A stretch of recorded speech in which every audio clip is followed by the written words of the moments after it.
4, 3, 2, 1. Oh, I think we're live now. Are we live? Yes, we are. Tell us. Yay! All right. Hi, everyone. Welcome. So who wants to do the introduction round robins? Okay, I'll start it. Do You it. start. I'll start it. I'm Donna. Hi, Donna. Hi. I'm half of the Kit Rocha part because we're gonna have math today. Mhm. Yes. I am Bree, and I am the other half of Kit Rocha. I am Christina. I am half of Christina Lauren. And I'm Lauren. I'm the other half. See, you guys did that in a very logical way that doesn't confuse people. Christina plus Lauren. We're just like, we're going to have a whole different name. Yeah, and normally I go, I'm Christina, the Christina half of Christina Lauren. And then she's like, oh my God, I just said Christina 3 times. You can never say Christina too many times. I'm going to declare that right now. It's right. okay. Thanks, gavel. Always fine. You know what's wild, though, you guys, is we've never done a panel together. I know. We haven't. Like, why is that? I don't know. And it's the thing, like I was trying to explain the situation to my kid, and he was like, okay, so because he was asking me like what kind of co-writers you guys are, because one of the things that we have found is that it's people never really understand like the way that we pursue co-writing, because like we don't write separately at all. Yeah. Like we only write together. Right. And that's apparently extremely odd. Oh, because that's us too. Yeah, like, but most people who like do co-writing also have individual projects, but you guys don't either. You guys are also just like, it's Christina Lauren. Yeah. Or Christina if they don't, Lauren. they're like married or something. Right. Yeah. Right. Yeah. But we're both sets of just best friends who happen to have decided to be one person together. But also, Right. Do you guys think maybe that's part of the secret to the longevity? Because, I mean, there's no individual egos. Like, you have this Kit Rocha ego. Everything you do is for the betterment of that project, that, brand. So I think at least for Christina and I, like, we just want whatever is good for the books. And so there's not the individual ego stuff that you might have with people who do like a off project together. Mm-hmm. Yeah, I think that there's something to that. I think that the distance actually, the distance is really a very hard thing to explain, because like Donna and I will be like, oh, well, Kit Rocha's going to buy us dinner. Like, she is this other person who like, she gets all the praise and she also gets all the criticism, and we just get to be over here. Like, we're Brie and Donna, we're not Kit Rocha. Right. So sometimes I think it like makes me feel a little more stable in this very emotionally weird business. Yeah. No, totally. Like when you hear somebody say something, Lo and I have been in line before and people didn't know that we were there and they were talking about Christina Lauren. And so you can just be like, yeah, that girl's a mess. It's not you. Just like that's happened to me before as well, and I was just like, oh, please don't say anything horrible. Please don't say anything horrible, because I'm gonna have to look at you later when you actually get through the line and you get to smile. me and you realize, and then it's gonna be super awkward. So just for both of our sakes, please don't. So I want to it's know not how like we're going around trying to be incognito. It's just it's weird to like, every time you talk to someone, go, also, I have another name. Yeah. I have a second identity, just getting it out there. Yep. Spider-Man. So wait, how did you guys meet? Fan fiction. Yep. Yeah. I think that we are just like mirrors of each other. Yeah. I know. So you were friends before? We met in 2000 when we were writing X-Men fan fiction together. Yeah, we didn't write the fan fiction together or anything. We just like were friends and partnered, like critique partners and stuff. And then I moved across the country. Donna's family was just like, well, you don't have any place to live. Want to come live with us? Aw. So like Yeah. we moved across the country. We like got married. I went back to college. All this stuff happened. And then years later, we were like, you know what? We miss writing. We should do that together. And I love it. then it happened. So. And here you are. Yep. What was the So first book you many guys years. published together? We published a few short stories. I think the first novel was Crux, and that was when we were writing as Maura Rogers. Okay. So we are even more confusing. I was just going to say that because I know you have two names. So there's two people. Writing is two people. So why do you guys need a compendium? Honestly, okay, so here's the funny story. We were going to write this one book that was just full of all the stuff everybody told us nobody wanted to read. Right. And we're like, well, we'll just put it out as Kit Rocha because it's probably just going to flop and nothing will happen. And everybody says it's full of weird stuff. And so we wrote this one book, and our self-published book is Kit Rocha. And that's what happens when you write a one book that's everything you've ever loved, but nobody thought, you didn't think anyone else wanted, I guess. Yeah. Because then you were wrong and everybody wanted it. Yeah. Yep. And so then it sort of like Kit Rocha sort of took over and Maura Rogers sort of faded. Yeah. We've retired her. I'm not going to say we took her out back and took care of that situation or anything, but she's been quietly retired. We shipped her off to a farm upstate. She's okay. Living her best life. Yeah. See, we didn't know each other before. We were writing fan fiction. We were both writing Twilight fic when we first met. Lo was putting on a panel at Comic-Con, and I came, and we just like met and liked each other and decided to write fan fiction together, and then decided to write a book together. And so we've known each other for a week. We like had a week of fun, and then we're like, let's write a fic. And then that fic, we wrote it in like a couple of weeks, and it was really well received. And then we're like, let's write a book. So we barely knew each other. I mean, our whole relationship has grown in this, like the whole vine of co-authoring. So they're totally inextricable, you know? Wow. See, and that is different from us. And I bet that was like challenging because I feel like one of the reasons Donna and I made it through this is because like by the time we were having to face difficult co-writing decisions, I was like the person who was going to take her kids if something bad happened to her. So like, you're not allowed to burn down that relationship over, over weird plotting issues. There was just too much to lose. So did you guys, was that like really high stakes? Because you kind of came out the gate hard. Well, we had been writing together since 2009 and we didn't publish till 2013. So like we wrote a book that didn't sell, but we got us our agent. But the writing took a year, the querying took another year, being on submission took a third year. So by the time we actually published, we were pretty tight. We'd been close for like 4 years by then. But I mean, I think right before Beautiful Bastards sold, we were sort of at a crossroads where it's like, are we just spending so much time on something that's just never going to happen? Yeah. And so it just, and then everything happened really fast. But I think it was so close to like the friendship staying, but the co-authoring ending. Yeah. And now we're close like that. Like I'm texting her kids and we see each other all the time. And but it's definitely grown with it. Yeah. And we put as much time into our friendship as our writing partnership. You just have to. Yeah, that's the thing. I think there was like a little while when we got like, super busy there for a little while. We actually did run into a patch where it was like, it seemed like every time we were talking, it was all like business or it was like craft or we were plotting or something. And finally we were like, we just want to hang out again. Like, I was talking to her 8 hours a day and I was like, I miss you. Yeah. Like, I don't. You can be a whole different thing. Yeah.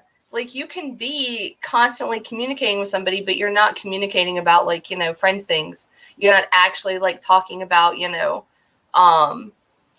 your feelings or how people are like dealing with, certain things or like how just life is.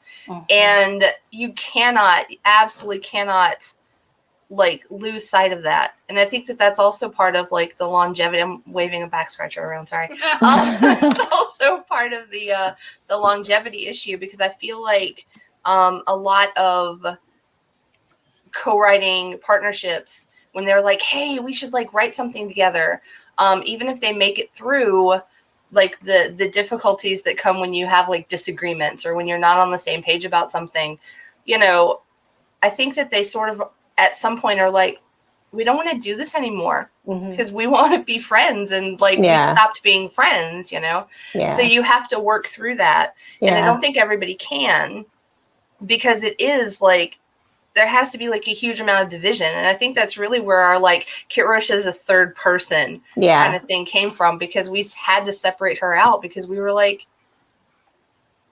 we were going to crash and burn otherwise. So you talked about division. How do you, I mean, we get asked this, I'm sure you do every single interview. How do you guys write together? Like, how do you split up the process? Because when we talk to different co-authors, it's crazy how different everybody's process is. How do you guys do it? I'm so curious. I can't wait to find out. I want to know. You tell us and then we'll tell you. Yeah, I'll answer your question, but really I just want to know. We always outline together, and we're usually in person because it's more fun that way. We can like do it while we're like on vacation together or hanging out at one of our houses, and that usually takes a few days. And then we go.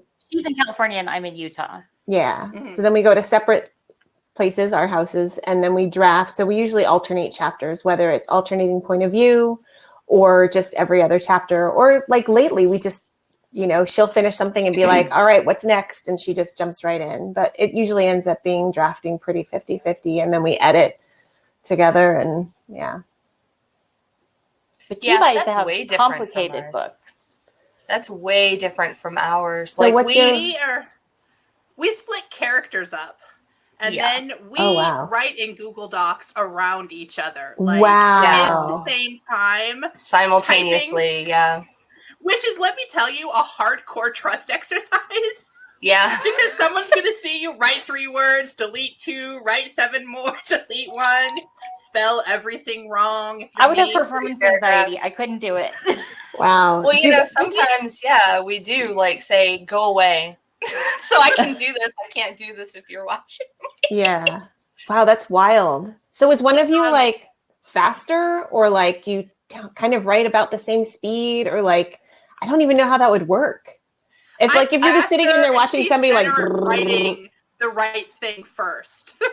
So like I write faster but messier, and she writes more deliberately, but usually when she writes something, she has written the correct thing.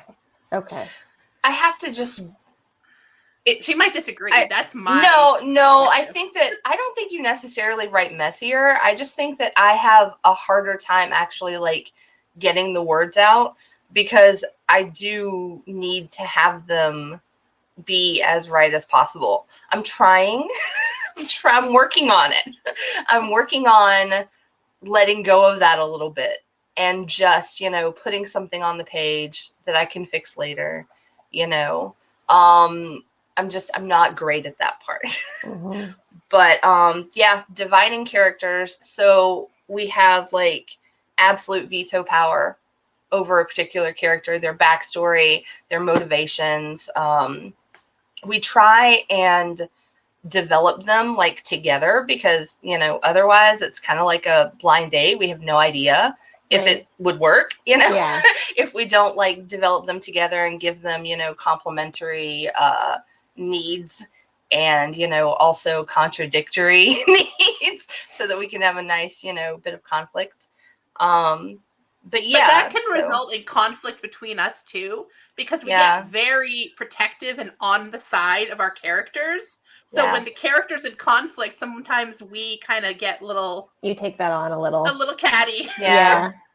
You know. Like, well, you know, if your character hadn't said this, then exactly. But that's good. I mean, that probably actually makes the conflict feel authentic on page, because I think that's one thing you guys are all really good at, is like, you know, your books definitely don't feel like it's this wet cardboard conflict. It's like there's real obstacles there. Yeah. Yeah, sometimes it's me yelling at Donna. and her making me cry because I'm so mad. Yeah, that does happen. It does happen. So do you guys do chapter by chapter, or you just have one giant doc in Google Doc One that you're giant just going doc. back and forth? Yeah. So we have like one we'll giant doc. write as much as we feel comfortable, and sometimes I'll like literally, if I think that maybe Donna's character would feel some way about something, I'll just put their feelings here all in caps and let her fill it in and just keep going. And then we go back in and literally write. So like at the end of the book, we can't even really remember or tell who wrote what for most of it. Yeah. And Donna goes through at the end because Donna is the editor brained one. I'm like the Hence chaos why agent. I have a hard time writing words without them being proper. So I was and wondering correct. about that with you two. Do you guys feel like you have very similar strengths, or are you like us? We are very opposite strengths. I would say we have opposite, but I do think we have different strengths. So like that, we just finished this book. It comes out next May. It's sort of like Romancing the Stone meets The Hangover. It's like in the Southwest, like Slot Canyons, Canyonland National Park. And there's so much scenery to describe. And it's so fun. And so like there's these description passages and that kind of stuff Christina is just amazing at. Like you read this paragraph and you're like, I can picture this so clearly. But I think if we're going to have like an emotional gut punch conversation, I usually tend to write those. Yeah, that's not me. Somebody asked if we have a hard time keeping the characters like clear if we're splitting chapters. And no, because kind of like you two, Bree and Donna, you go through everything so that by the end you don't remember really who wrote what. And that's true for us too. So even if she's writing chapters 1, 3, 5, 7, blah, blah, blah, I'm still in there just as much as she is by the time the book is done. We rewrite each other's stuff all the time. We'll say, oh, this doesn't sound like that person. I'm going to rewrite this dialogue. There's so much just getting in there. And again, it's not weird or defensive because the book is what matters, right? Mm-hmm. So yeah, and we I write have definitely in Word. had other authors say they couldn't imagine that, but like it's so I don't even pay attention to what Donna rewrites of mine. No. You can't be precious. That's the number one rule. Like number one. Yeah. So I do have precious moments. I'm working on that too. I think that's fair. I mean, I think that's totally fair. But one of the things that I think you guys probably experience too is the more you do this together, when you have a scene that you really like, but something's not working, and then the other one comes in there and fixes it, that's so satisfying because it's just like, I couldn't do it, and then it's good and it's fixed.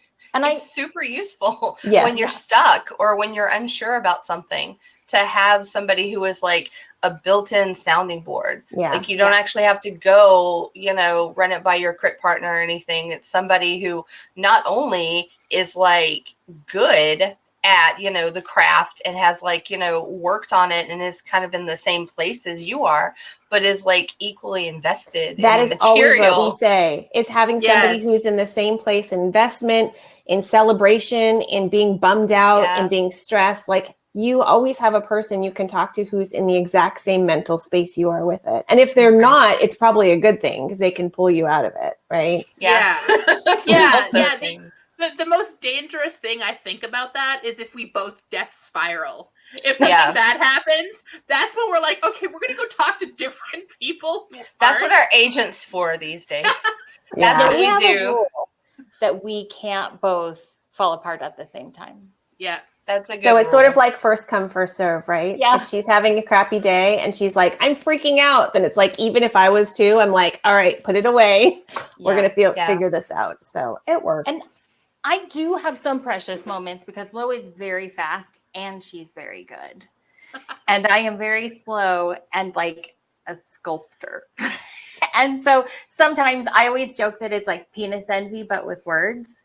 Because if I had to watch her words appear on the screen, I would just be like deflating. She's so fast and she's so good. But that's good for me because then I have to constantly work to like improve and like live up to as good a writer as she is. Oh, that's so sweet. That is really sweet. I love that. That's super sweet. So yeah, it is. I'm always jealous of Bree's character work.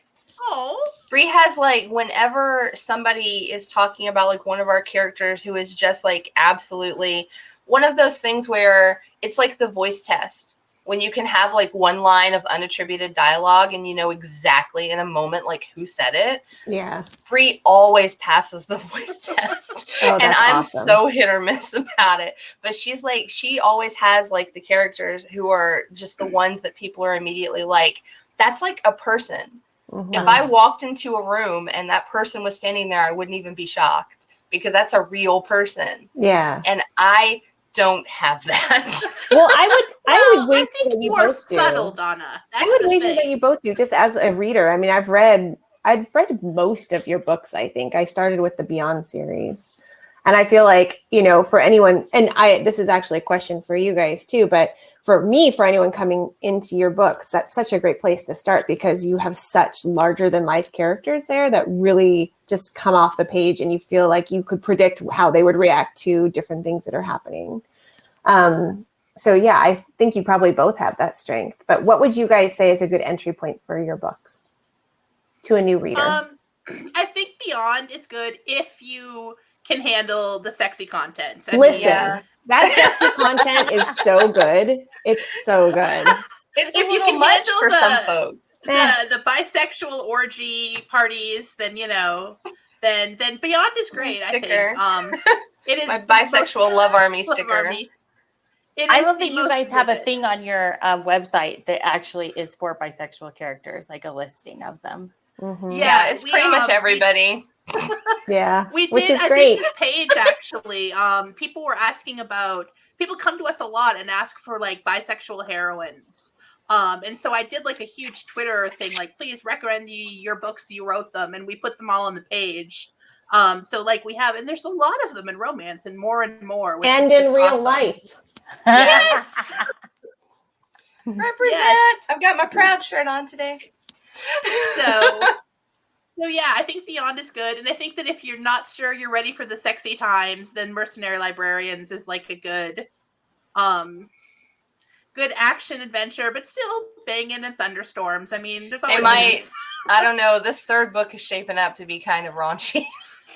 I'm not sure it's going to be any safer for those folks than the Beyond. Is it the third one of these? Yes. Okay. That's what we're working on right now. That's what happens when you get your pansexual boy with your assassin girl. Yeah. Okay, so I want to know then, because these are really like complex and layered and stuff. So do you guys have like a Bible or like, how do you keep all of these details straight? So particularly because there's two of you. We have a secret weapon. Her name is Lily. And she runs Lily's literary service. And I'm not sure if she's taking new clients right now, but she makes Bibles. And this is something she's been doing for us since, I think, the third or fourth Beyond book when she started the business. Yeah. And she gets these spreadsheets and she reads every book in the draft, like when we're basically the final draft stage. And she both makes a timeline of the book so we know like how long everything took and like how many days the book took. And then, which also we can use for edits to like keep track of what's going on. And then she has, I have a spreadsheet of the Beyond series with every character who's ever appeared, even if it was for like one page, everything that's about them, their tattoos, their eye color, their relations, you know. Okay, so anyone listening out there, hit us up. We need you to do this. We will hire you. It is an awesome, I mean, and she does this for like small town series. We'll have like 800 characters because, you know, small town. Yeah. Like a long series. So secret weapon. And we just send the book to her and she updates the spreadsheet and it is magic.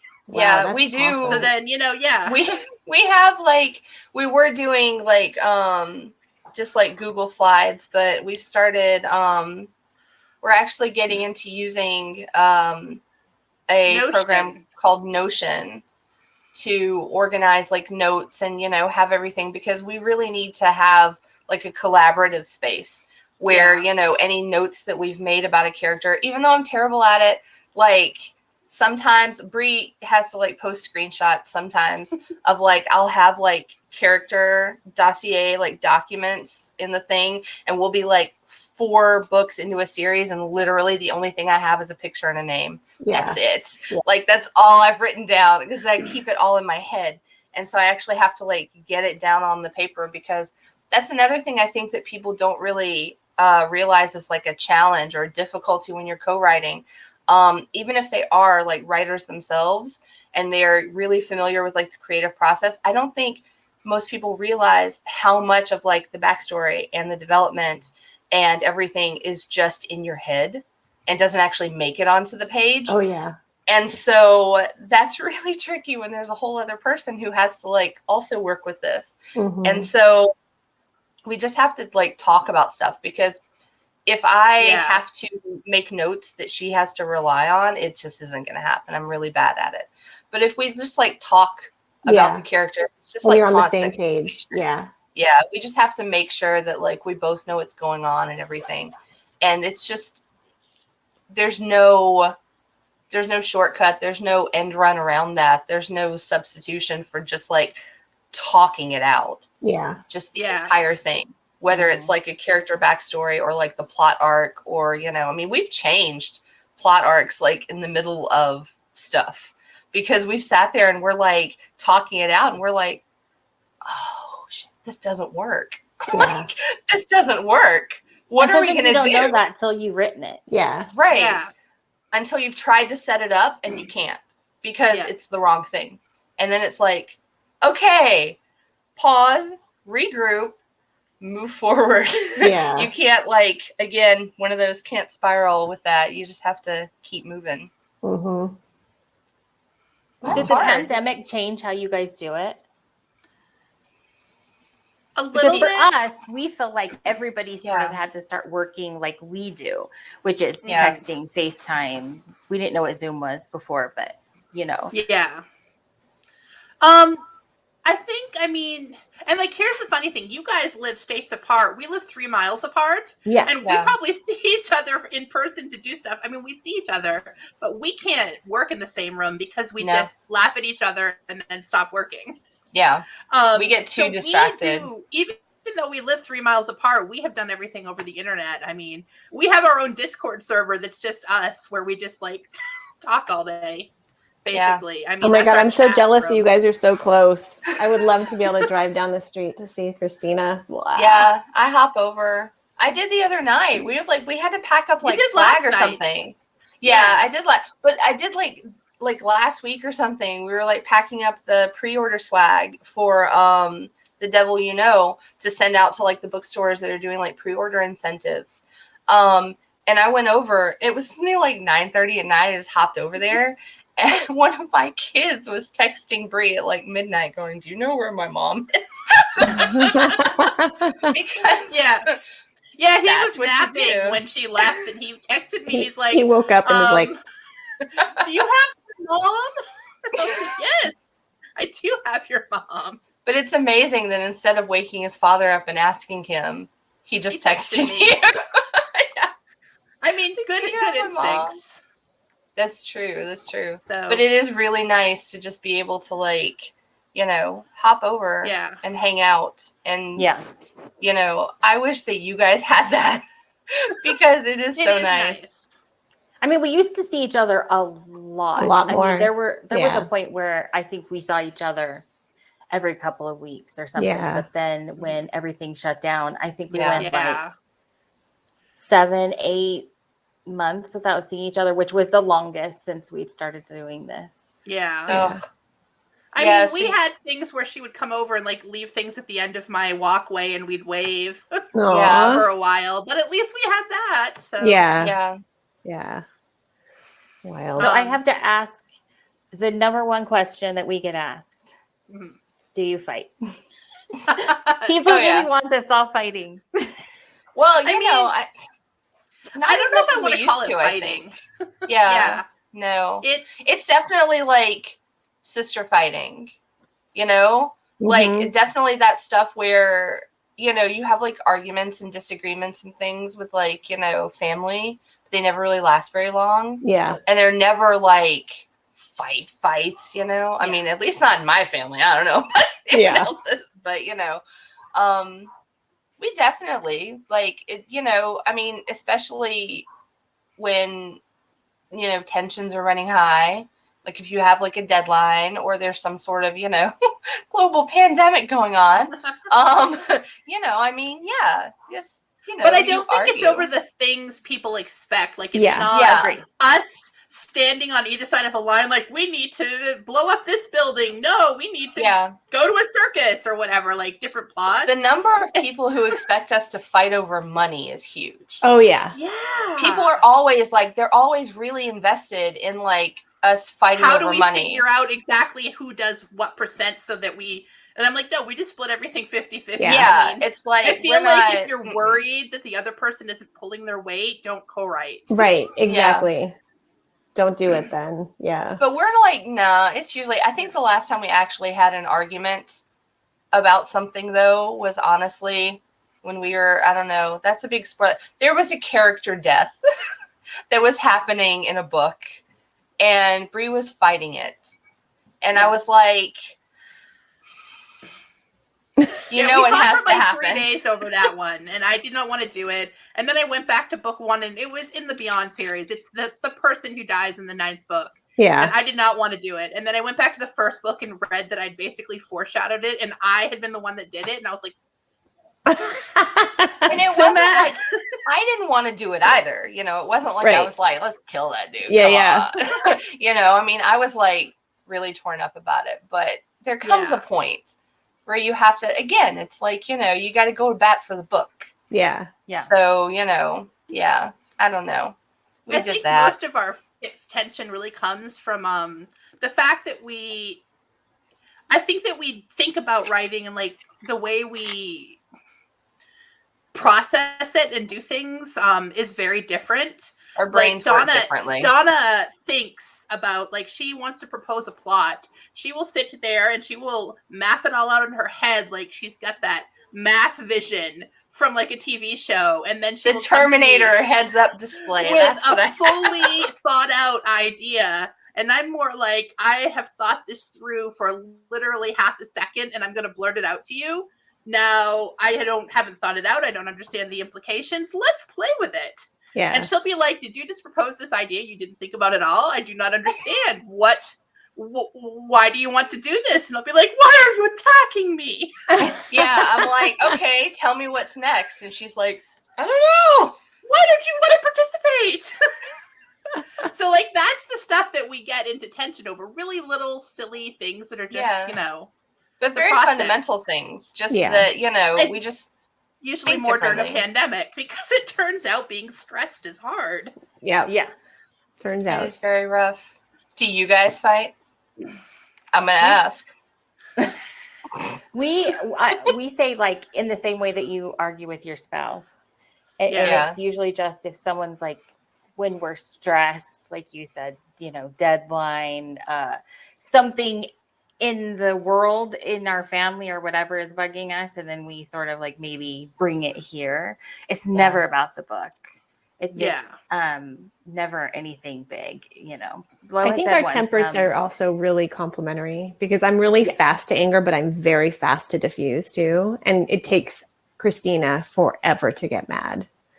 So like by the time I'm over it, she's not even close to being mad yet. So like we'll have these little blips where I'm like, "Rawr!" and she's just like, and then I'm fine and she's fine. So I think if we were both a little bit like hotter headed, it would be harder, but she's just so chill, and it kind of helps like mellow my neurosis. So it works. We always joke too that like somebody usually is more comfortable being in charge and somebody is not. I am not the one who really wants to be in charge. Lo and runs this I have ship. to be in charge. She keeps this thing going. But she said once, I would never want to be in a relationship with somebody that I couldn't have a disagreement with. Yeah. And that's exactly what this is. If you're just always agreeing, to everything, you don't have opinions, or you don't feel safe enough to say them. Yeah. So that's a big thing. I do feel like the whole "do you fight" question, people sort of treat it like a gotcha sometimes. Mm-hmm. And it's like, sure. And then we get over it. Right. And, then we move on. And that's like Bree had said, when she has to like become guardian to my kids if something happens to me, you don't not get over it. You know, I mean, like, you're gonna have to take my children to raise if something happens to me, so you're stuck. Well and firmly stuck. So it's really not a gotcha. It's like, yeah, we have disagreements. They're never about the things people think they'll be. But you know, it happens. I mean, it's true though. It's like people looking for salacious details. It's like there's just none. They're like, oh man, okay. So I have a question. Do you guys get people being kind of weird at you about sex scenes? Oh, like how do you write them together? Right. Like they'll be kind of like, ooh, like, and it's like, dude, you have no idea, man. We're just sitting there trying to figure out the choreography. We're just trying to make doing it at the same time. That makes it way more awkward. it Because really you have to is. be like, I think he's got 3 hands now. Like, and we then tried like, that one time in a Google farted. Doc. I can't do this. We tried that exactly once. And it was like, it felt like we were having phone sex. And we were like, let's not do this anymore. We will never speak of it again. You absolutely get over that. And it is not remotely hot. It's really not. No, like some of my most stressful things, like I think one of our epic blowouts, like when we were just so frustrated with each other, was like the sex scene in Beyond Pain. There's one that's like really complicated. And I was just so tired. And I was like, this will never be hot. None of this will be okay ever. And it was like, I mean, I don't know if I want to like ruin the scenes for people, but like, writing them was really, really a pain in the butt. And you're like drawing stick figure, trying to like explain what's happening. Yeah. And it's, you know, so stick figure porn. Well, I love that book. So whatever you did, it ended up working. That was a good one. What is the best part about co-authoring for you guys? I think we already kind of touched on it. It's always having someone who's exactly as invested in your career as you are. Because like, if this business is so rough and, you know, you can have friends, but your friends, like even the best friends in the world, they can't be as invested. I mean, that would be silly for them to be. So, so having someone who's always right exactly where you are, like that is, I don't know if I could do this without that. I know. I think built-in motivation as well. Like if I'm kind of, I don't know, I'm sort of a lazy person. And like, if I would only be like letting myself down, I mean, it's a little different. Like, you know, have like kids to put through college and stuff. That's a motivation too.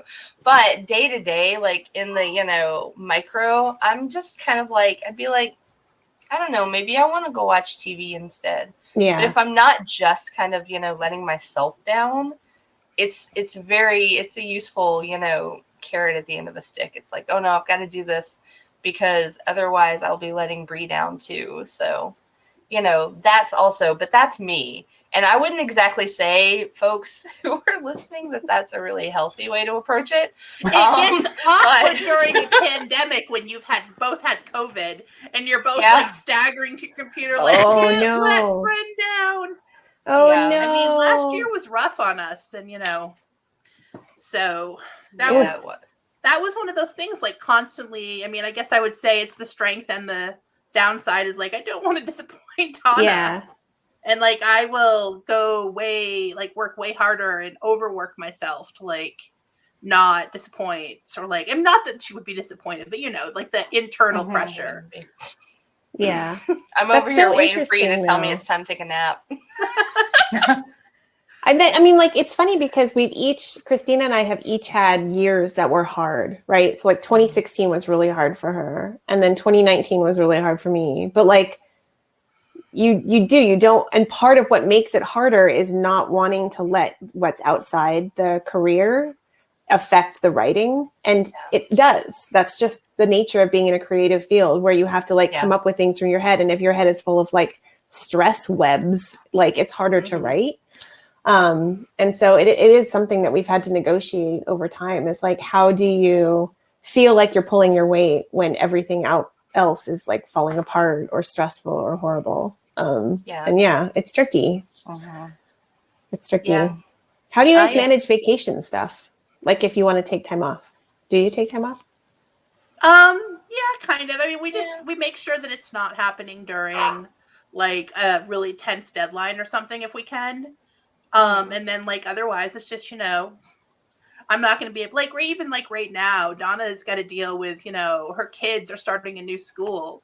The same day our book comes out. Yeah. And so like we knew this was coming, so we sort of like juggled the schedule so that I'm doing a lot of things that don't require her for writing leading up to that, and we just sort of, okay, I need this time off, so you plan to do what you need to do during that. And I mean, it's very flexible, and it's sort of sometimes you need time off, and sometimes we don't plan ahead, and someone's just like, I need a mental health day. Yeah. And so I feel like we never really did that as much early on. Now we're like, we need to like have more balance. Oh, definitely. Yeah. Like back in the day, we would just be like, I mean, 10, 12 hours a day, just like, me, like that stupid gif of Bruce Carey and Bruce Carey, Jim Carrey and Bruce Almighty, where he's just like, furiously typing.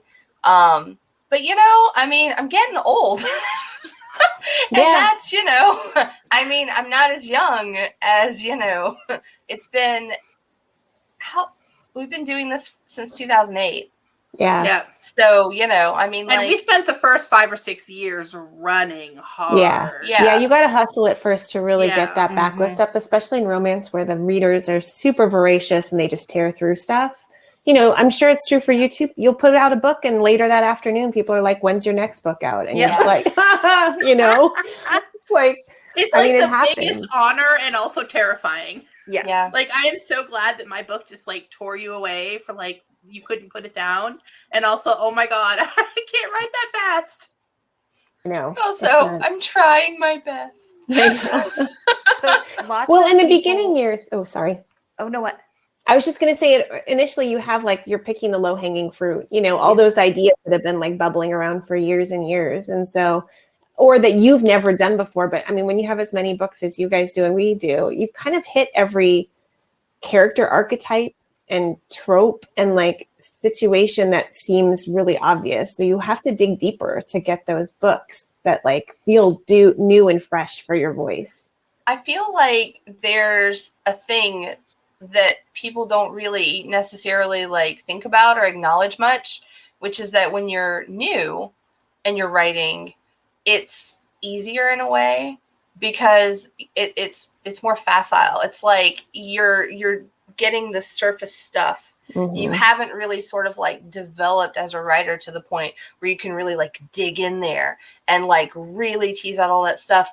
But getting below that like kind of, veneer, that surface stuff is hard. Like it's a lot of work. Yeah. And so it's harder now to write than it used to be because, we would just go for like, the, I don't want to say like the simple thought would be fun and not thinking about any of the implications. Totally. Yeah. And a simple interpretation of it. Yeah. And like, we don't have simple interpretations anymore. It's just, we can't afford them these days, can we? It's just like, they don't exist anymore because now it's like, we're writing this stuff and it's like, there's a whole world outside the window that is exploding right now. Yeah.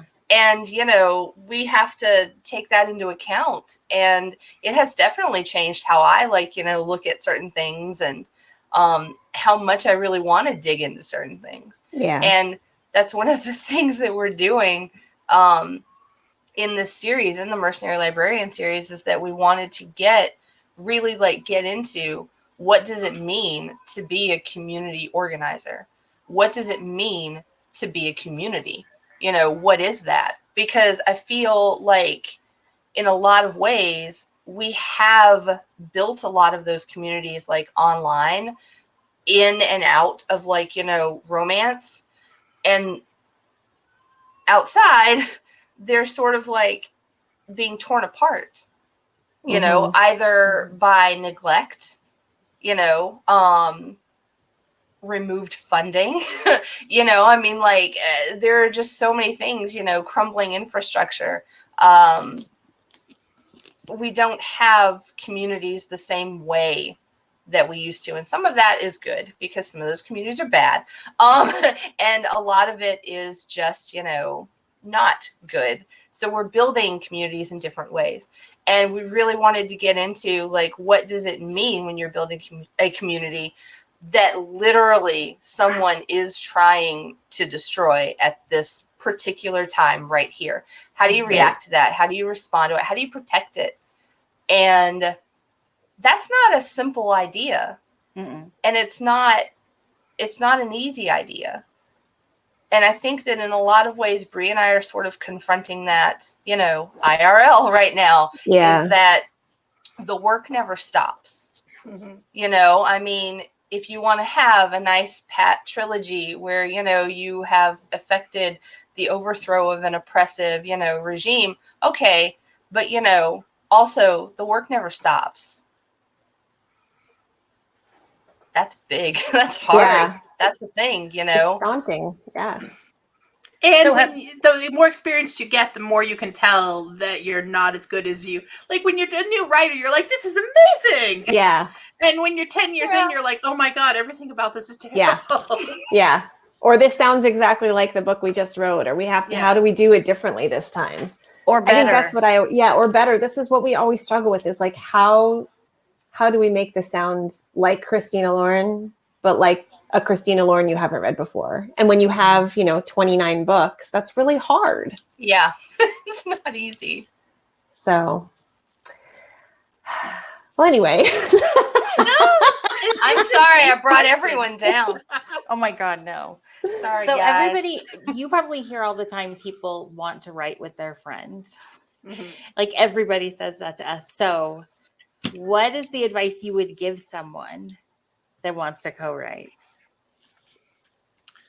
I think like one of the big things is like to make sure that you can communicate with them about everything, like money, because like that's the thing that people ask us about most, and I bet you guys get it a lot too.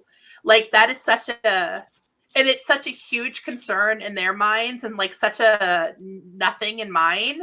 That like it makes me think that this is something where you need to be able to communicate with this person and trust this person, because if you are over there worrying that they're taking more money than they deserve, this is going to be a nightmare. Well, also, I mean, never get into writing to make money, because it's the hardest business to make money, but especially don't get into co-writing to make money, because you split everything. So like if you're doing it to try and get rich, like, I don't know, maybe do it by yourself and like make sure you have a huge public. I don't even know. Like, it's just, that's not the goal. Yeah, I don't even know how to tell people to make money in writing right now. I have no idea. Like, I'm sorry. I don't know. My goal is to make money, but also like I recognize, like if I had to start today, I don't know what I would tell people. No. Yeah. Because so much of our path into publishing was, we were there when e-publishing hit big, and then we were there when self-publishing hit big, and we had all these advantages that are no longer. It's you're going up a mountain and the paths wash out behind you. Well, and I think that's so true. It's so wild because you guys we were writing fic when you guys were first publishing, and then we were publishing, but there was still the heyday in 2012, 2013 of like self-publishing and stuff. But now there's programs, there's companies, there's all these things that make it easier for you to be able to do that kind of stuff. So like anybody can do it with the same ease and formatting and all of that. So it's like all these things that you guys had to learn early on to kind of manage how that career was done is sort of like, there's almost like a shortcut to that now, which is a good thing. It should be easier for people to put their words out. But it also means that there's a flooded market. So many more people. And exactly that's what I mean. Like now there's just a ton of books, and it's really hard to like make sure people are still seeing what we're doing. I'm going to tell a story about 2012 because you said the heyday. In 2012, we uploaded this trilogy of novellas. So like 60,000 words maybe total between the three of them. And the first one got set to free on Smashwords, but it took a while. And so I forgot that I had done it. And just that one free novella in 2012, it got to Barnes & Noble and free on Amazon eventually. And we made $85,000 by mistake in 3 months on 3 novellas. Just like, I was like looking at my statement, like, what the heck is happening? Okay, you're talking. And they I'm were talking like, about the wild card and all of those. These little weird, futuristic, sexy werewolves. They were futuristic, but with like some sort of like Wild West vibe and werewolves and also like some sci-fi. So this was not something that should have sold to anyone, frankly. So random. Like this is what 2012 was like. It was the Wild West. It accidentally make a ton of money just because you had something that hit at the right time. Yeah. And like all of that is gone. You have to pay money to get visibility on your freebies now. People pay $5,000 to run promotions to make sure that their free books are visible to people. Right. Like your followers, people who've chosen to follow you aren't even showing your posts. Yeah. You have to pay to get them to see your stuff. Facebook, it's insane. My God, we have to pay if we want people to see anything. And it just did not used to be like that. Yeah. It's wild. It is hard. And I always want to be like very encouraging, but I also want to say you shouldn't listen to anything I say because nothing I say is relevant to a new person's experience. Yeah. And anyone who wants to give you advice without acknowledging the fact that like, those ladders have been pulled up behind them, like you can't listen to them. They're not to be trusted because they're not telling you the truth. Yeah. Like if they want to tell you, oh no, and you can do it too. It's like, no, I'm sorry. I don't think you can now. Like there you could maybe find another way. But not the things I did. Yeah, you can find a way. There's always going to be a way. But I don't know what it is anymore. So I took that sort of sideways from the question. But I mean, that's my advice is always, if you're doing it for money, you better know what your plan is. And if you're doing it for fun, I mean, then that's a little easier because it is fun. Yeah, it can be. It is so fun, incredibly fun. To just work with your best friend. I mean, that is absolutely true. I also think that's probably the best place for us to end because truly, like writing with your best friend is the best job in the world. You cannot beat it. No. For all of the other stresses, it's the best thing. So it's awesome. It is awesome. Really awesome. We're so lucky. Okay, so Pimp, what you guys have coming up? Because listen, we got to talk about books. I got a book. I don't even have one. I have this one. On it. I have this one. Book 1 I've got that is one. out now, and book 2 is coming on August 31st. We just got the paperbacks in the mail, and they're so pretty, and I'm so happy. So these covers are gorgeous. I do love the covers. Tor did such a good job with the covers. They gave us our badass ladies. This whole like apocalyptic thing. I loved when I saw this catwalk on the cover. I loved it so much. I wrote it into the book, and it's now like where first kisses happen and all kinds of wonderful things. That is awesome. Is this your first traditionally published? It is. That is our first. And it's funny that we sold our romance to Tor. But like, I mean, at the time it was sort of like oh God, are we going to do this? I think we're going to do this. And now I do not regret it. It was the best decision we ever made. They have been amazing. Great with it. I've heard great things about Tor. So congratulations. Yeah, they never try to like tell us not to be romance authors. And I love that we get to be romance authors, but also sci-fi authors. That's amazing. And it is totally the best thing in the world. What about you guys? Tell us what you've got coming out or just had come out. So Soulmate Equation came out May 18th in hardcover, and the paperback comes on 2/22/22. So, and then we have our next new book out is next May. So, but the pre-order for the paperback should be up pretty soon. We don't know when, and we'll have a title in pre-order for our next book soon. So it's a much less exciting book information announcement than yours. On my phone, I've been listening to it. Oh, you're amazing. So I'm alternating between that and something on artificial intelligence. So they go together better than you'd think. That's true. So it's like peanut butter and jelly. So algorithms for everybody. Amazing. Well, it was so good to talk to you guys. I love that we did this. I think it's so funny that we're like 10 years into our careers doing our first panel together. But more BFF panels. That's what exactly. Anyway, and thank you everybody for coming and watching, and it was awesome. It was awesome. Go buy some romance. Go buy romance books. Buy some romance from the Poison Pen. The link's right there. All right. Thank you, everybody. Bye-bye. Bye.